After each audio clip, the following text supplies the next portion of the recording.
teach you how to write a reflective essay in this video. Okay, so hang on tight.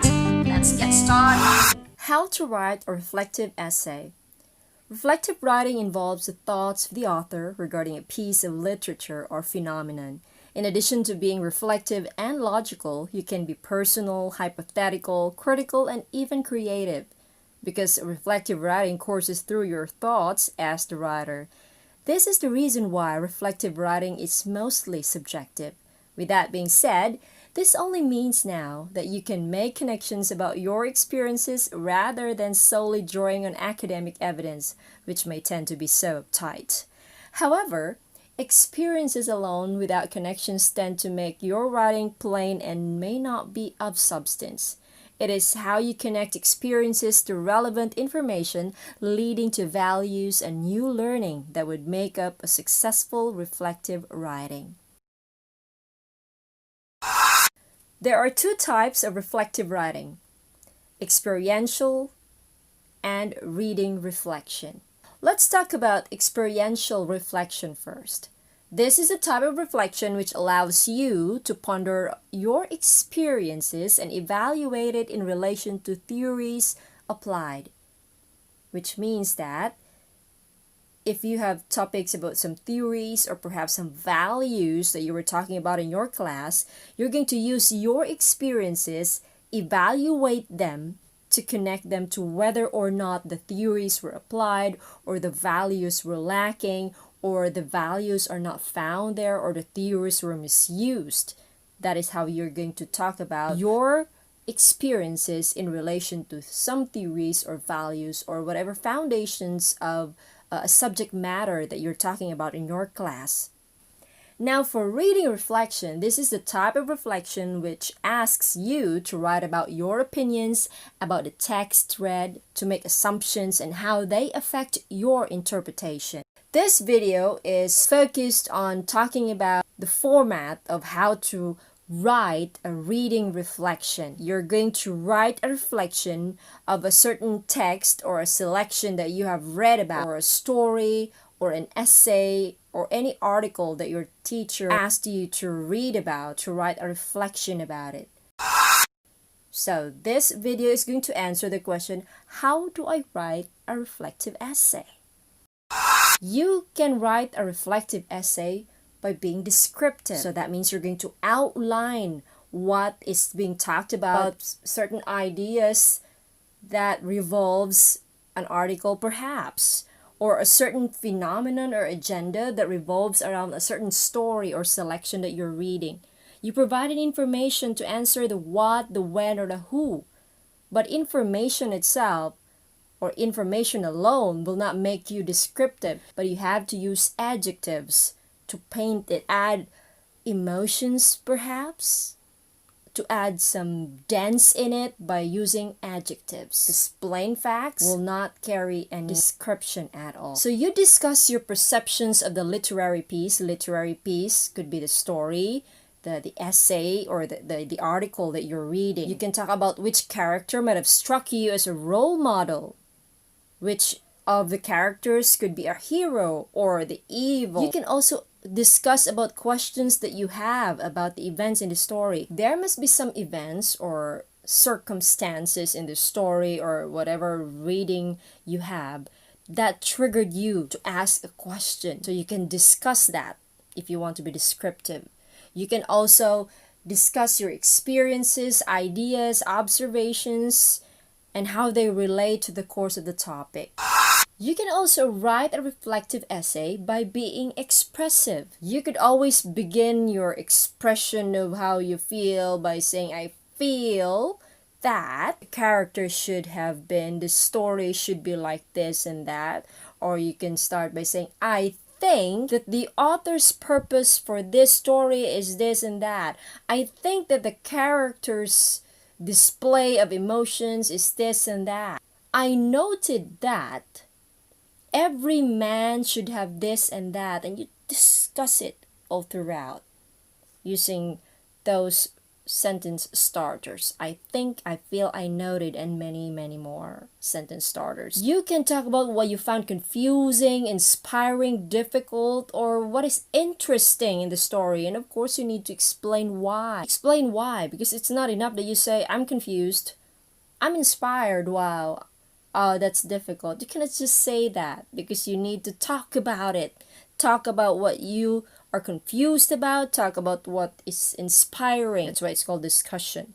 And how you could also talk about how new ideas challenge what you already know. What does that mean?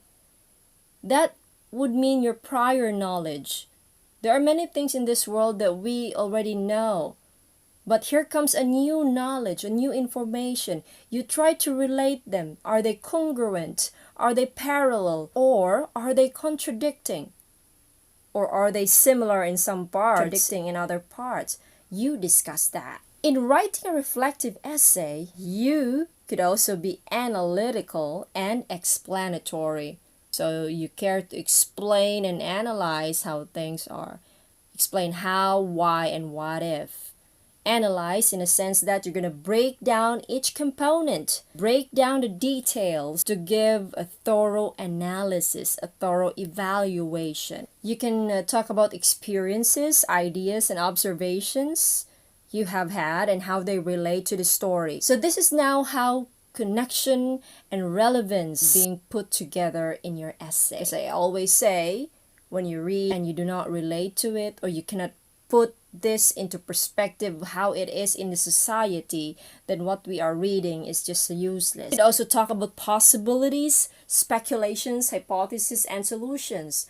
Speculations, what's that? A speculation is like a theory, but the difference is speculation doesn't have any evidences at all.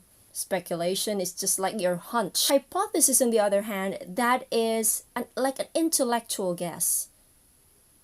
If you put that in the perspective of academic writing, if you put it in essay writing, a hypothesis could simply point out to your opinion, your argument. And opinions are based on facts. And they are debatable, don't forget that.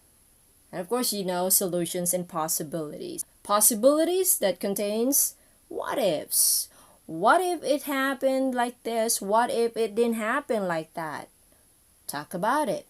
You could also talk about alternative interpretations or different perspectives based on what you have read in another reading material. That is where comparative analysis comes in. So you are trying to compare two reading materials. So this one you're reading and the one you have read before. What similarities and differences do they have? You discuss it and you are being analytical. Lastly, you can discuss the relevance of the story to culture and history.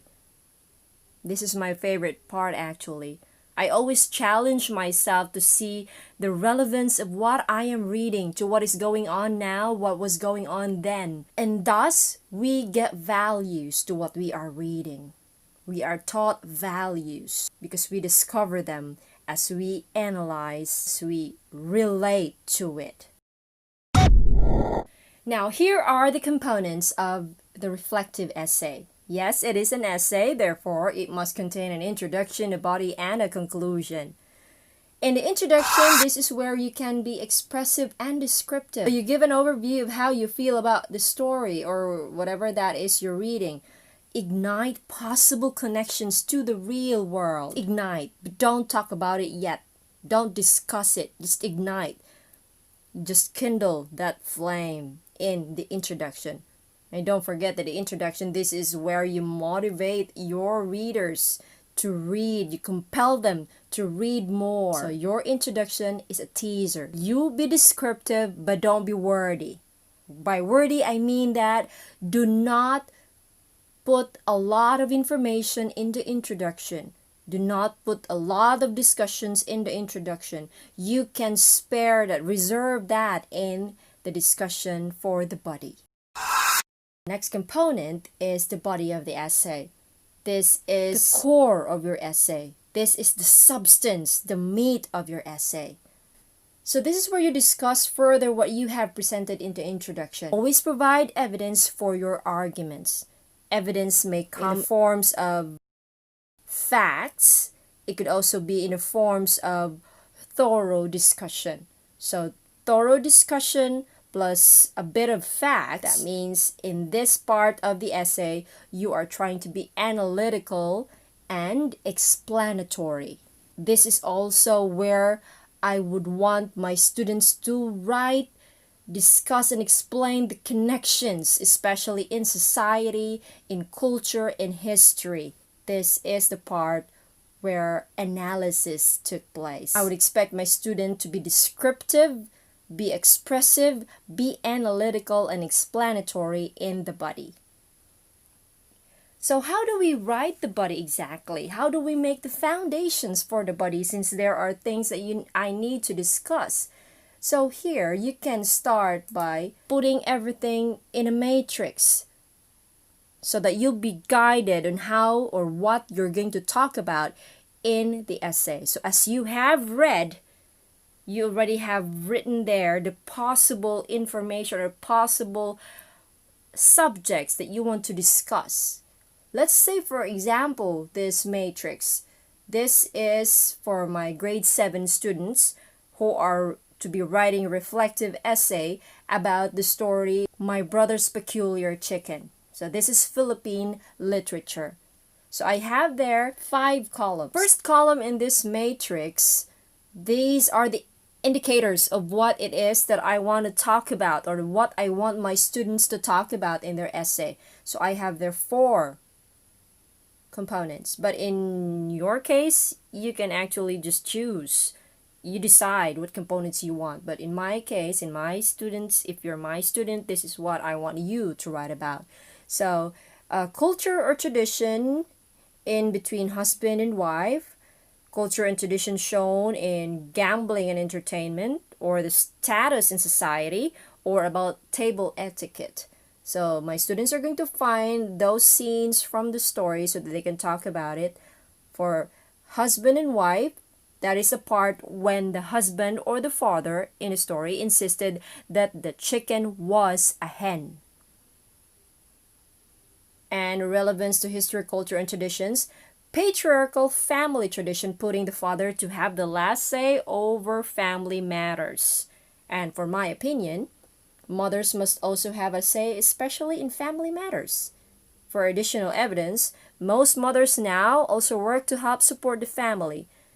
The last 2 columns, the opinion and the additional evidence, these 2 triggers arguments. You will have a lot to talk about, to say about these 2, as they are going to already to guide you to what it is that you should use as evidence to support your opinion as you go on in your explanation and discussion. Let's have now the last part of your essay, the conclusion. The question is always, how do I write a conclusion? And you always hear this, it's a wrap-up. But how do you write a wrap-up? Well, you just have to present a striking realization based on your discussion from the body. And you see the interrelatedness of the components. You begin with the introduction which gives an opening to the body. Then the body, this is where you discuss what you have started talking about in the introduction.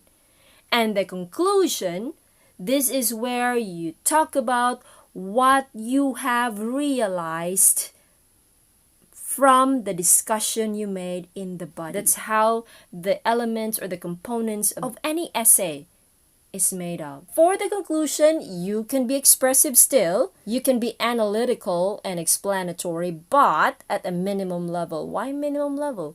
Because there is no need for you to give thorough discussions because you already did that in the body of your essay. So what you're just going to explain in the conclusion is just the realization. And don't forget also to write your references.